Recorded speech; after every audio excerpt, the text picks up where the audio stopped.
Les suites de l'affaire Pegasus, à présent ce vaste système international de surveillance numérique dont nous vous parlions hier, des dizaines de milliers de personnes ont été espionnées à travers le monde via leur téléphone portable, des politiques, des journalistes ou encore des militants.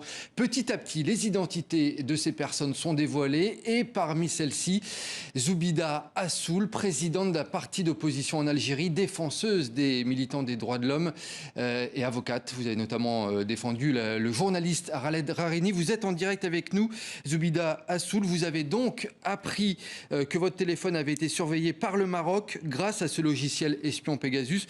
Première question, déjà, comment vous avez réagi lorsque vous l'avez appris? Stupéfaite par le process lui-même. Un pays voisin ne doit pas espionner un pays frère et voisin, la première des choses.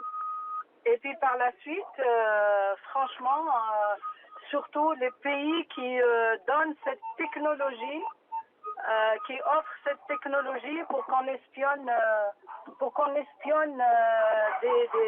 des politiques, des militants, la société civile, c'est quelque chose d'inacceptable, c'est quelque chose d'immoral, c'est quelque chose qui est contraire aux droits de l'homme, aux libertés individuelles et collectives. Zoubida Assoul, qu'est-ce que vous attendez désormais que la justice se saisisse de l'affaire? C'est la moindre des choses. Je pense que la justice nous dit tant que le respect des libertés individuelles et collectives, le respect de la vie privée des gens, franchement, écouter les communications des personnes et leurs téléphones privés et personnels à des fins politiques et géopolitiques, c'est quand même inacceptable. Et je vois que je ne suis pas la seule. En Algérie, c'est plus de 6000 téléphones qui sont sous écoute, mais ailleurs aussi, en France et ailleurs. Et donc, normalement, la justice devait s'autosaisir et de mettre toute la lumière sur ce scandale aussi et atteinte au droit privé. Merci pour ce témoignage, Zoubida Assoul. Merci d'avoir été sur notre antenne. On continue à parler de ce sujet avec vous, Slimane Zeguidour. Zoubida Assoul en parlait à l'instant. Au total, 6000 numéros algériens auraient été surveillés par le Maroc. Cet épisode, est-ce que c'est une escalade supplémentaire dans la guerre froide et la course aux armements qui bat son plein entre le Maroc et l'Algérie? Écoutez, en tout cas, ces révélations arrivent au pire moment des relations maroco-algériennes. Les deux États sont carrément à couteau tiré. D'abord, la propagande. Les journaux pro-gouvernementaux des deux pays se livrent à une rhétorique, à une surenchère verbale qui n'est vraiment pas glorieuse pour les deux pays.